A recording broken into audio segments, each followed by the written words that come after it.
एक दुविध नाम का बानर था, बड़ी परेशान करता था। बलराम जी से निवेदन किए वहां के लोग, दुविध नामक बानर को बलराम जी ने समाप्त किया। एक बार की बात है, इधर हस्तिनापुर में दुर्योधन की बेटी लक्ष्मणा शादी के जोग हो गई। स्वयंवर सभा रचाया जाने लगा। और स्वयंवर सभा का नियम है कि कोई भी किसी भी देश का राजकुमार उस स्वयंवर सभा में पहुंच सकता है।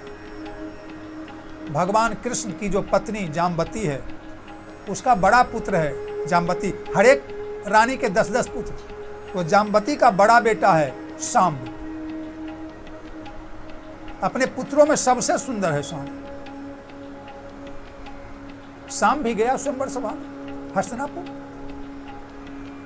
सुंदर था ही, लक्ष्मणा ने जयमाला पहना दी। जयमाला जब पहना दी, तब तो अब लक्ष्मणा को लेकर के ज्यों ही उछलने लगे। वही दुर्योधन ने कहा कि ये ग्वारिया, कृष्ण माखन चुराने वाला, चीर चुराने वाला, समुद्र में रहने वाला, कभी द्वारिका, कभी वृंदावन, कभी मथुरा, उसके वंश में हमारी बेटी नहीं जाएगी। अभिमान हो गया उसे, कृष्ण के वंश में हम बेटी नहीं देंगे। और उसके बाद कई महारथी, कर्ण, दुर्योधन, दुशासन, जयद्रथ मिलकर के जबरदस्ती शाम को परास्त कर दिया। कोई धनुष काटा, कोई तीर काटा, कोई घोड़ा को मारा, कोई रथ को तोड़ा, कोई तीर तलवार काटा और उसे कैद कर लिया। शाम दुर्योधन के कैद में आ गए।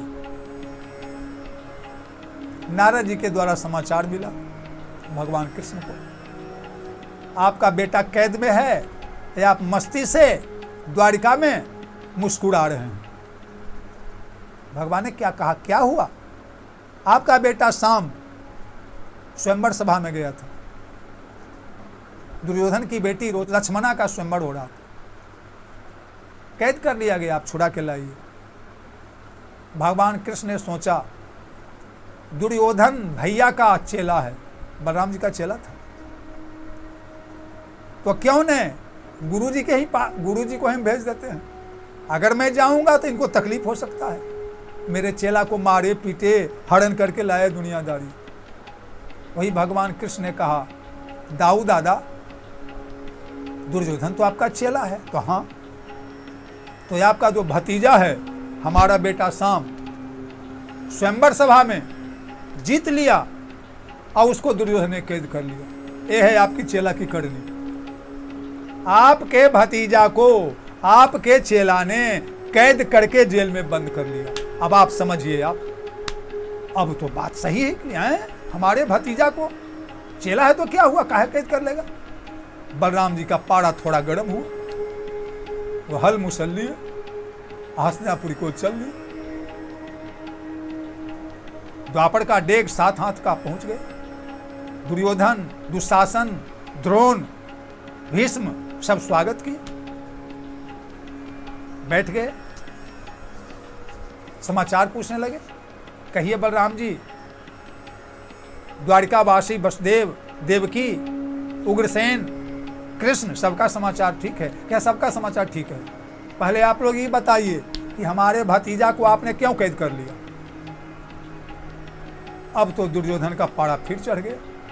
कहा, बलराम जी, अब गुरु हैं बलराम जी दुर्योधन के, बल आप लोग तो जंगल जंगल गाय चराने वाले हैं, नमक का समुद्र उसमें जाके रहने वाले हैं। हम लोग राजघराने के हैं, तो राजघराने की बेटी जाएगी गाय चराने वाले के पास। आप लोग गौ चराते थे बचपन में, और उसके पास हमारी बेटी जाएगी। हम लोग माथा हैं, आप लोग जदवंशी हैं, आप लोग जूता हैं। पैर की जूती माथे पर चढ़ेगी, यानी पैर की जूती, यानी आपका जो लड़का है वो हमारे माथे पर चढ़ेगा। आप लोग जूता हैं, हम लोग माथा के मुकुट हैं।